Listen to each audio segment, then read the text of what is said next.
there's a guy in Harvard named Richard Wrangham, and there's a lot of people that believe this. He wrote this book that basically there's a lot of people studying is what happened. How do we get from apes to humans? Like, what was the magic thing, right? A lot of people attribute it to fire and ability to cook meat. There's a lot of different theories. So he actually, his theory, how do I describe this, is basically that the beta males won. That the apes that were able to cooperate. So the way you develop cooperation is there's a big bad leader that the alpha male that you can only knock off their throne if you cooperate. And so we built big tribes that just excelled at cooperation by practicing the overthrowing the leader. And so, and anytime an alpha male would rise up, we would develop our skill further and further of cooperation. And so we're all just beta males, the descendants of beta males. That's his kind of theory that cooperation is fundamental, and it's so distinct to the rest of the neighboring animal kingdom. So fascinating. I wonder what you think about this tension of violence and cooperation, and how important is this cooperation to the core of who we are. If you can look at it in a given training room. Jiu-jitsu and mixed martial arts is solo sports. A solo athlete steps into the cage or steps onto the mat, but all of your preparation is done in a cooperative training environment with many peers. Yes. And as much as it's an individual sport, all of your preparation is done as part of a group. There's a sense in which that's an interesting metaphor for humanity itself. Everything we do in life, we do alone, but we grow up in this given community and what have you. With regards to the whole alpha male, beta male thing, humans are, it's true, this fellow's correct.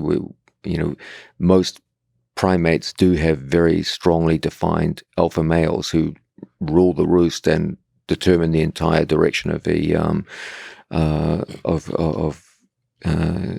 community they build around themselves.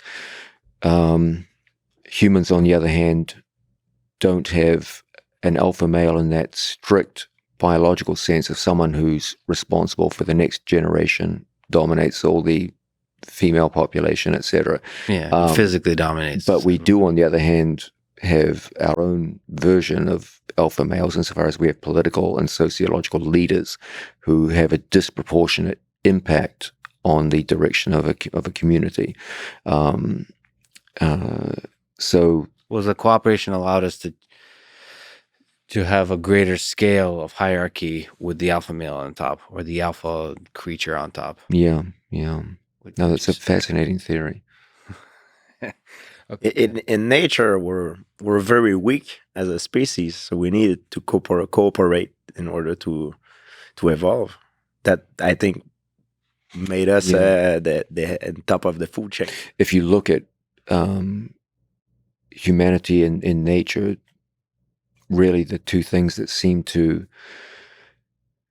more than anything else, determine whether or not a given human community will be successful in a predatory world are numbers and technology. Okay, the more your numbers increase and the higher the technology of the weapons and support systems you have around you, the more successful you'll be in a predatory world. So it's not clear that just killing off the idea of an alpha male was the single biggest thing.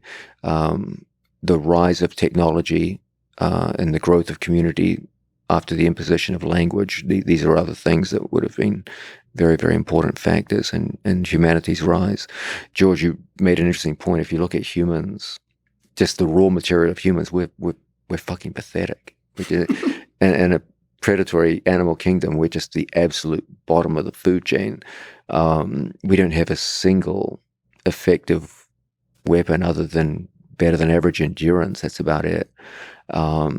But you put us in a community who can talk to each other with language and give us the time to come up with technological advances such as metals.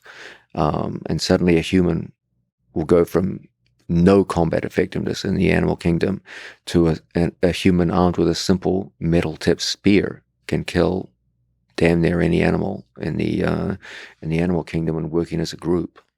I'll beat your silverback. You know how? Oh. I'll fight him in a deep water pool because he cannot swim. So I don't have to touch him. He'll drown, and I How can you get him swim. into the pool? You know why? Because someone told me, because we live in a community, someone told me that information. So I know he passed it on to me. Yeah. He taught you. Well, you have to convince him to. You have to somehow convince him to join you in the pool, which is very difficult. exactly.